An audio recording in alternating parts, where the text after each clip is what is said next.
No time like the president. Michael, it's great to catch up with you. Thank you for taking a minute out today. I appreciate it. Absolutely. Thanks for having me back again, Joe. Yeah. So for context, we caught up a couple years ago, had a very spirited conversation about things that are going on. And there's always guests out there that I love to catch up with because there's so much going on. So Sure. what's new in your world? What's been going on? Well, so much has evolved, and I know in some of your recent shows that I've listened to, you've asked about the COVID question. Yeah. And certainly COVID was a huge shift for me. I think it was a huge opening for a lot of people. And at the time, I was helping with a lot of yoga studios. I had owned several yoga studios. I had coached yoga studios all around the world in business. And COVID happened and most of them shut down.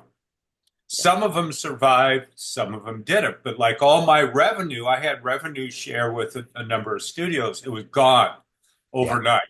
Like March 6th of that year was gone. And I thought, okay, well, is this coming back or not? What am I going to do? And one of the things, Joe, from our past and from the bio information, I've written a couple of books, and I really like stories. And like what you do, you're a storyteller. You bring all these incredible guests on your show. A couple of your recent guests that I read. I actually listened to a little bit. Giovanna Silvestra. Yeah. Did I say that right? Yeah. Yeah. Yeah. Great show. And for anybody listening, go back and listen to it, as well as Nathan Buttigieg's. Yeah. Both really good shows. Yeah. But the reason I mention that is because I believe in the power of stories. And Yeah. I think this COVID shift really made it more evident. And even everything going on in the world today, I like to call it, well, I don't know if I like to call it, I call it swirling energy. There's a lot of swirling energy out in the world. Yeah. And more than anything else, I think it's our personal stories that's going to bring us back together. That if we share our stories, we all have stories. Everybody has a story that can be helpful to others. So I'm really focused now on stories. I'm now working with a publisher, Morgan James Publishing out of New York, and I'm really focused on bringing people's stories out. I learned that yoga practice is a story. I could see it in the way people would move their bodies, right? Yeah. And just everything that we say and do is a story. And you may have experienced this, Joe, or if you're a listener, you may have experienced this too, that you can hear a story from a friend and it's just like a little light goes off, something clicks. And it's like those clicking moments, again, is going to bring us back together rather than creating this division that's going on. Yeah. Well, I think that's what the beauty of modern podcasting is. It's this therapeutic avenue of understanding. There's so many wonderful people like you that exist in the world. And to exude those stories and to lift all of us up is only going to make us stronger because I think the media has this wrong with us being so divided. I think there's so much more about us that's a very shared kinetic energy that's definitely a good thing. Yeah, yeah, absolutely. I agree. And, even some of the, lack of a better term right now, negative stories in the world are sometimes a twist on something that's actually positive. Yeah. It's reshaped and molded in a way that makes it sound, um, not good, Yeah. but it may actually be good. Yeah. Yeah. And it's the way it's told. Absolutely. Yeah. And we know with the media, if it bleeds, it leads. I gotta say one thing by proxy of talking to you and so many other wonderful storytellers out there, I finally, whether it's subconscious, it just all kind of boiled up to my brain level. For the last 6 months, I've been working on get my first volume of poetry out. I've been writing for a long time, and it finally got published. I opened up my first box of books last week, and it's totally cool. And now I'm trying to shop it around and get it going. So it's so good. It is just what you said. I think about my dad passed in '08, and he was a prolific storyteller. He had so many great stories. I still recount and talk about it. And I think about how that is the fabric of us being humans. When we think about the meaning of life, it's all these vignettes and these stories and celebrations of this magical, mythical way that we've been placed on this planet and run Yeah, into each other. yeah, absolutely. And I believe in my view of things that there's a reason for everything. And there's a reason why people cross paths. There's a reason why people cross paths again. Yeah, You know, it may not be that they're done or they're not intended to be done. There's something that's continuing to grow and evolve. I don't always like the word evolve because I think it gets overused I sometimes. agree. Yeah. Yeah. I didn't think about it, but you're right. It totally does. So I'm curious, we survived this election, which was quite taxing on every single one of us. Talk about an emotional drain. And this isn't about which way we voted or however it worked, but just the cycle in general. So I'm wondering right now, few weeks out, are you hopeful? How hopeful are you with things that are going on the planet and in general? How do you feel about things? That's a great question. And the first thought when I heard you asking that question was going back to when I was 12 years old. And I think we talked about this on the last show. I had a massive water skiing accident. And Yeah. I had 60% of my liver taken out and 21 blood transfusions. I was wiped out. The reason I mention that is because I also slid into a coma and I had a near-death experience and died and came back. Yeah. And when I died, it was pretty incredible on the other side, and I didn't want to come back. I'm making kind of a longer story short. No, yeah. I didn't want to come back. But one of the things that I remember and that really sticks in my mind about the experience was being told that you're not through yet and that everything is okay. Not as going to be okay, but it is okay. And so I always keep that in mind whenever I have personal struggles, when, like your question about, everything that's going on, regardless, everything's going to be okay. Yeah. I just think,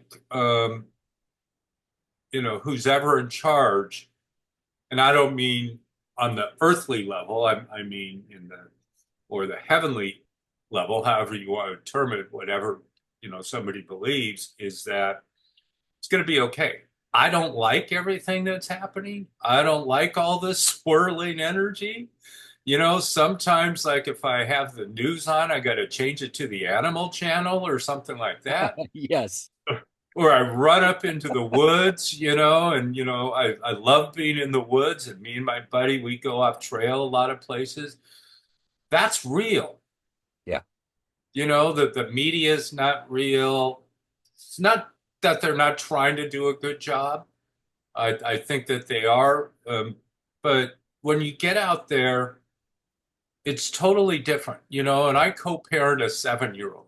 Yeah. She loves to go out and chase snakes and pick up garter snakes. 7 years old, grabbing tadpoles and toads and all sorts of things. I live in a place that we've got a lot of outdoors and the mountains and everything else. So she gets to get in there and get her fingers dirty in the mud. Yeah. She gets to be loving of snakes rather than afraid of snakes. Yep. So that nature part I think is really important. And I know a lot of people don't have access to that. So if you're a listener and you're listening into a city or something, at least get out to the parks a lot. Something where our feet are on the real ground, not on concrete or blacktop all the time, Yep. And Yeah. yeah, It's fascinating you mentioned that because when you were talking about coming back and your work wasn't done and the comfort of the other side, there's a lot of people that struggle with that empiricism. I'm in Missouri, we're in the Show Me State. And the reason why I bring this up is this. When I was a yep, kid, we used to have this huge, like, swath of woods, and we'd have to cut through it to get to a park yep, in a little town I grew up in. And I remember at one point, we didn't grow up going to church. We didn't grow up with spirituality. My dad was born in Brooklyn, raised in Long Island, so he was Catholic technically. So we Mhm. would go like every once in a while for Easter. But I remember there was a church next to the park that I went to, and it just sparked a memory that I probably have never talked about in my entire life. And I remember I went up there and there was a pastor and he was very kind and welcoming. And I remember I came in and they had this trick where you could fill up a bucket and you could spin it around and the water wouldn't spill. And it was kind of this Mhm. trick. And I was like, wow. So they kind of invited us in, and I was really curious about, you know, what was the real beginning of all of this? Like, what is it that how did God come about? If all of this was created, how was he created? She created, it created. And I remember I went down this rabbit hole and I'm thinking about what happened with you. I think a lot of people would be comforted to a good degree about their meaning and their place on this planet if they had an experience and heard your story. Because to me, I remember I interviewed very clearly a few years ago. I was instantly comforted by that story because it Mhm. made me feel like we're not just like floating through this chasm and when it's all done, it just goes to black. The movie's over. Or there's this there's this way that things are going to go. It's either going to go this way or that way. But what you present is this very comforting feeling of this continuum of being a conscious being on this planet. And I've Yeah, always found that very comforting. yeah. And I think that that's true. And I don't think it's just like you said, once the movie's over, it all goes black. Right, I don't believe that. right. And I never have. And at the same time, even after that experience as a kid for a number of years, I was mad at God. I did not want to come back. And it's just like, I couldn't figure out why all these things were happening on the planet. And I still don't know why, but it doesn't really matter. Yeah, I can sit there all night long and, rack my brain. Why is this happening? Why is this happening? It's happening. So yeah. what are we going to do with it now? How are we still going to live our lives? And I think that's the important question. The one thing I learned from COVID, and I realized this before, I don't know if I had mentioned it before, but my son's 19 and he's on the spectrum. And I've Hmm. been in the special needs world for a long time. And I realized of everything that I could do to help him, the only thing that I'm in control of is how well I love him. Yeah, What kind of love and what kind of real like being there for him that I can do. Anybody, my wife, my stepdaughter, anybody that exists in my life, that's the only thing I'm in control of. And I think that at the end of the day, like you said, what can we do? We don't agree with things. All we can do is send those ripples out. I mean, because we're yeah, all energy sources. There's all of that. And in very small ways, even holding a door, I think about these moments where, like you said, we all run into each other for a reason. What if you just hold that door open at the convenience store for a little bit longer? I yeah, mean, even that very small spectral notion of running into people yeah. it's all part of some big book that we don't know that's getting written all the time. Yeah. Or maybe it was written and we're playing it out. I don't know. Right. Yeah, Exactly. Yeah. yeah. There's a great book. It's actually, I don't have it here at my desk. It's in the other room, and it's called The Go Giver. So Yeah. rather than the go getter, always trying to get stuff, get stuff, get stuff, is how can we go out and be a giver? How can we help? How can we open up the door? How can we smile? Even if maybe we're feeling a little agitated for whatever reason that day, how can we still give? I think those are important questions. If somebody's trying to get in front of us and they're driving a little bit crazy, just let them out and just let them in. Yeah. Yeah. You Once know, let it go. That's for sure. we don't know. Maybe they're trying to get to their vet and they got their dog in the car who just had smashed their foot or something. We Uh-huh. don't know. That's it. That's it. Yeah. What's interesting, probably since 2008 or 9, I'm a visual artist and Hmm. I've had this project where I give art to people to travel with it. I want to see how far the art can go. And I evolved it into this adventure where I put a piece of paper on the back of a piece of artwork and I'm like, you can keep it or you can give it to someone else, but just travel and have a good time. I'm giving you artwork. Well, Yeah. this weekend I went downtown and I don't know if you can see that. It may be blurred, but there's a Yeah. it's a little CD and I painted it up and it's by a Christmas tree downtown, and someone found it and it turned into an adventure. And the reason why I put this out there is I'm not trying to extol what I'm doing. I'm just saying in little ways we hold on to all this artwork. I spent years in my 20s moving from apartment to apartment, and I had all Yeah. this artwork, and I'm like, why am I doing this? Like what do I think Yeah. I'm amassing? So I just Yeah. started giving it all away. And I do have stuff that I hold on to, and I do shows locally, but I give all this artwork away, and people are so happy. Like this weekend, I had two people that found artwork. They sent me pictures. They're all happy, and they found it. And I don't know where it's going to end up. And it's just those little things. Just make life an adventure. Let Yeah. people feel it because we're not taking any of this with us. It's That's all going right. to stay behind, you know? Yeah. Yeah. So, Well, at least we don't know unless we have one of those big crypts that the mummies had from Egypt, and they yeah. put everything in there. Right. You Right. know? Yeah, we don't know. And um, I know you do a couple of different types of shows too, and you're big on jazz. Yeah.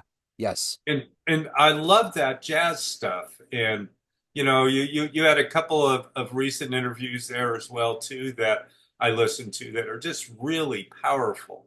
So again, if you're a listener out there and you don't know about neon jazz, go to neon jazz. Yes. Yeah, Yes. Yeah, and this kind of splits the zygote. I got the famous interviews in the neon jazz, but yeah, that's the thing about the jazz world. And that's probably the reason why I do this. I've realized because I got into journalism early on and I was in the sports world and I just wasn't it didn't gel with me. And yeah, it's kind of a part of that whole world of journalism that we see now. It's so cutthroat. Everybody's looking for an angle. I just can't do that. I really want you just have to come in with respect to people and you have to understand that there's all these brilliant people and great stories that are happening out there. And but jazz musicians taught me to really grab onto the fact that life is truly improv and they're so yeah. grounded, they're such good people. So I got to know, as a jazz fan, what was the first jazz show that you saw that really blew you away? Honestly, Yeah. it was my brother playing his saxophone. Oh, that's cool, man. That's awesome. Yeah, yeah, yeah. Way back when he was a jazz musician and he went through Berkeley and graduated in 75. And Okay. um, although it wasn't his primary profession, he did a lot of work around the country and he released a jazz CD. And see, he passed away 6 years ago. It was probably a dozen years ago. Pulled in some musicians from around the country, and within about 6 weeks, it was number one. Wow.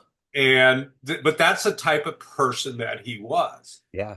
And like he could pick up that horn or the clarinet or the flute or play the piano, whatever it was. And it was just like, it mystified me. Yeah. I couldn't figure out how he could do it. And even in the fifth grade, I picked up the saxophone because of my brother, Yeah. and he was only in high school at the time.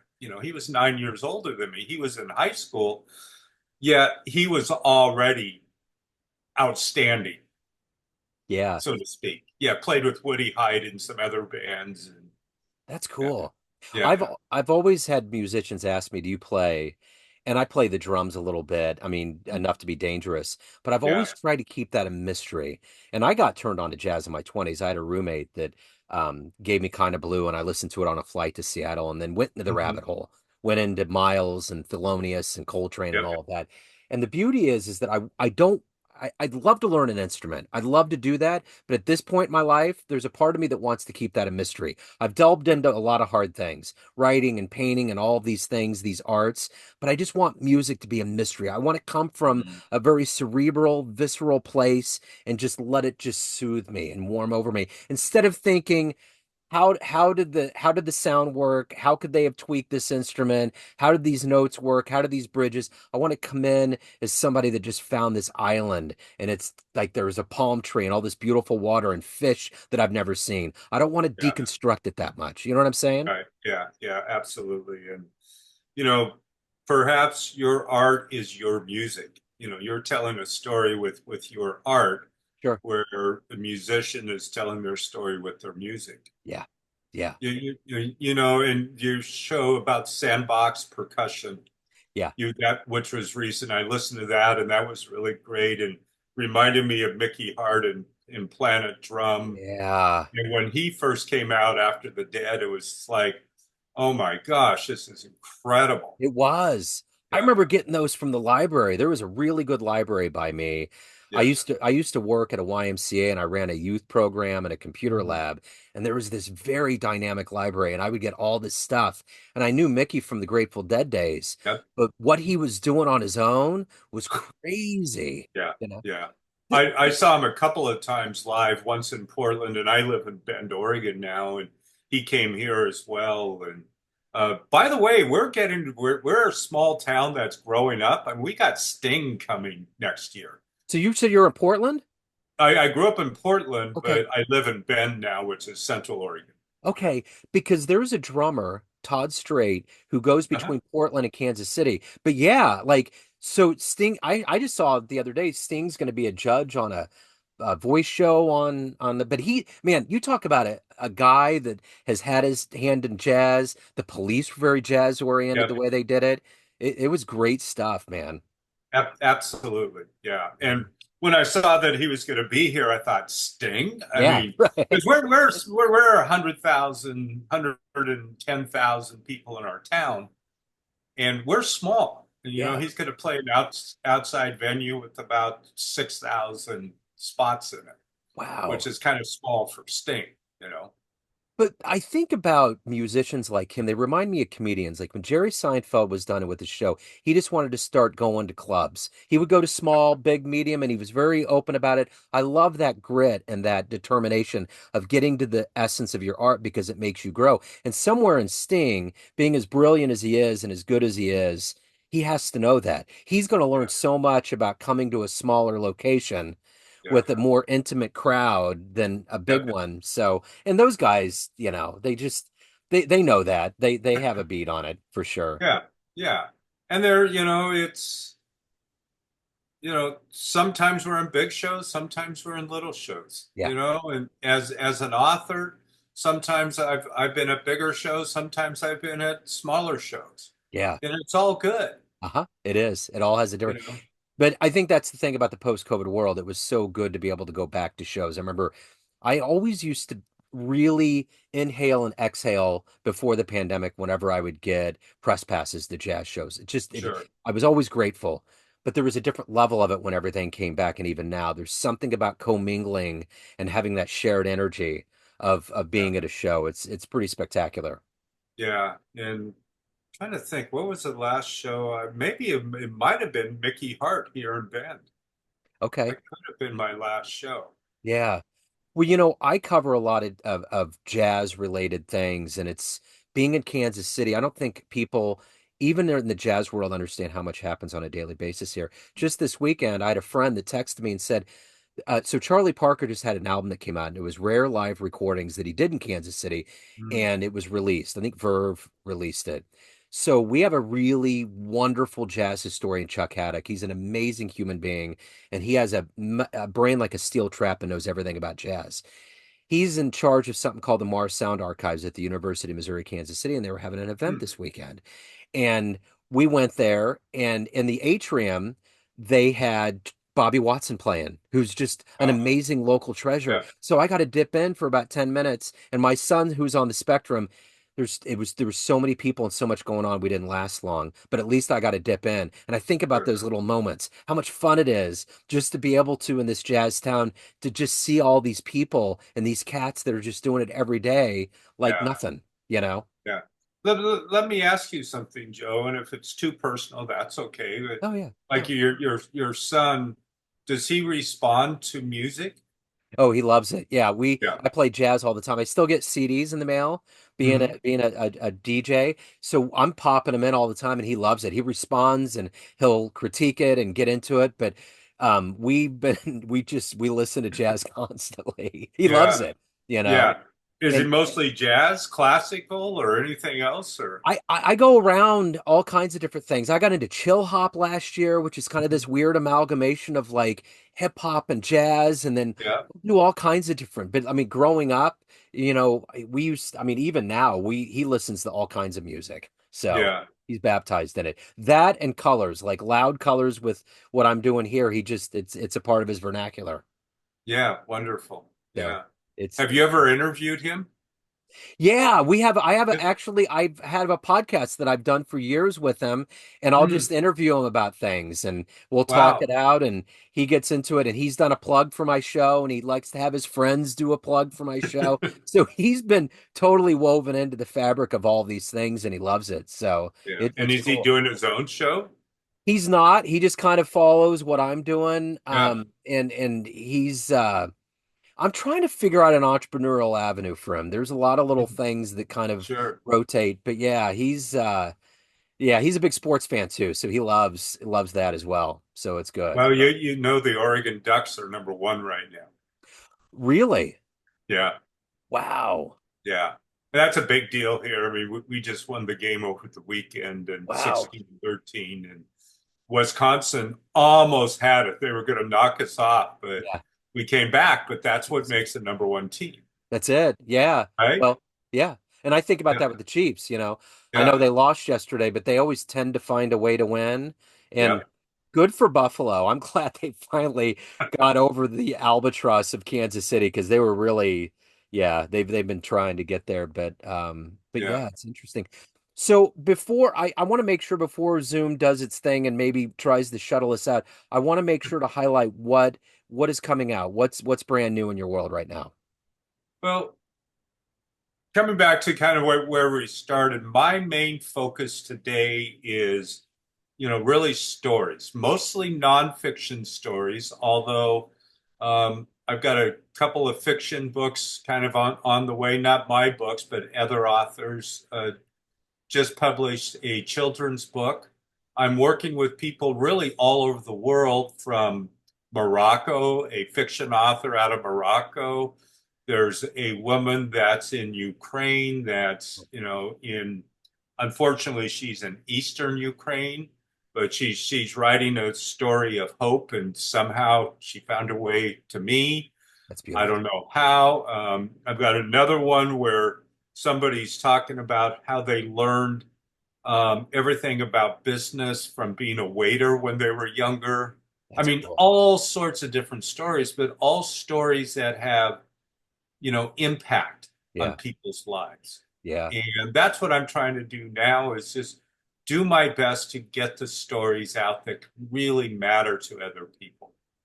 Yeah, there's a Ukrainian musician I've interviewed a few times. I just interviewed him recently, and I'm Mm, just amazed at how he does this and keeps himself together. And it's yeah, just it's something that I don't think a lot of Americans can understand. I certainly can. And I've yeah, talked to other people from Lebanon, and that's the thing that's weird about jazz music. Like I'm thinking this all began from, the early ancestors that came here under duress from Africa that amalgamated this art form into this joyous thing that Louis Armstrong made New Orleans grab hold on and spread out. And when I yeah, talk to someone from Lebanon, that like grabbed onto this art form and has made it yeah, their own and brought them yeah, that much comfort. It's amazing how, like with storytelling, how we yeah. can take these initial beginnings of pain or uncertainty and bring it into this joyous collection of just good karmic output. It's Yeah. just makes sense. Yeah. And Yeah. then, imagine this musician you're talking about. I don't know if they're in Beirut or where they are, but going in and jamming and playing some music and trying to have some jovial moments, some Yeah. good times in the midst of chaos that's hard to imagine. Well, there was a lot of cats like Dizzy Gillespie and whatnot. Louis Armstrong did the same thing, where they would be a part of the UN envoy and they would go to war-torn countries and they would Yeah. literally stop fighting that day. Like Yeah. not one bullet was fired, and they would play this joyous concert. And it's the beauty of that one language that we all understand. We don't Yeah. have to have a dialect. We don't have to have some understanding. We just feel it wash over us like honey. It's good, man. It's good that humanity can have some ground rule here every once in a while. You're inspiring me, Joe, because I want to turn more jazz on now. You should, man. And that's the Yeah. thing. I think the thing about jazz, the reason why I love doing the show, and it evolved over time, what my mission is. Yeah. Sometimes jazz gets pigeonholed into being like in that late 40s, early 60s realm. But Yep. there's so many cats right now that are doing so much work that's so good. So I love to find that bridge. This is this is the golden age, but we have a golden age now. I mean, the enrollment numbers of jazz is up. I mean, there's so much going on. Bobby Watson was in charge of the program at UMKC for years. Legions of cats are right now in Kansas City Yeah. that are leading the march. So anyway, yeah, it's good to delve into. That's for sure. Yeah. For sure. Yeah. So So everybody listening, remember that, yes. delve into your jazz. Exactly, for sure. Man, Yeah. I always love reconnecting with the community. I love you guys and I really feel protective and I feel so good about it. And I can't put that anymore. I just really I love all these connections that I make and I love the connection that we've made and we've continued to make. So we should do that down the line again and catch up as storytellers and Yeah. celebrating our life here on this planet. It's good. Yeah, absolutely. I think it's important to keep the energy moving. That's it, Yeah. especially in these very strange times we're all going through. Yeah. So, Yeah.